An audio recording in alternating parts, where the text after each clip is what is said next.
மனிதனாக இருந்தாலும் சரி, நீங்கள் மரமாக இருந்தாலும் சரி, ஒன்றே ஒன்று தான் வேல்யூ, உயிர்.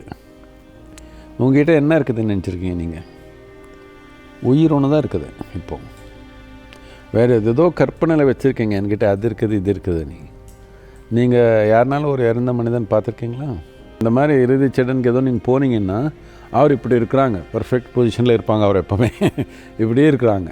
அவனுக்கு காதில் போய் சொல்லுங்கள், அவனுக்கு லாட்ரி வந்துடுச்சு, 100 கோடி வந்துடுச்சுன்னு. அவனுக்கு ஒன்றும் இன்ட்ரெஸ்ட் இல்லை. அவனுக்கு சொல்லுங்கள், உங்கள் வீட்டு பின்னாடி நீங்கள் செதுக்கி பார்த்தீங்கன்னா அங்கே உயரங்களே இருக்குது, இவ்வளோ பெரிய உயரம் இருக்குதுன்னு சொல்லுங்கள்.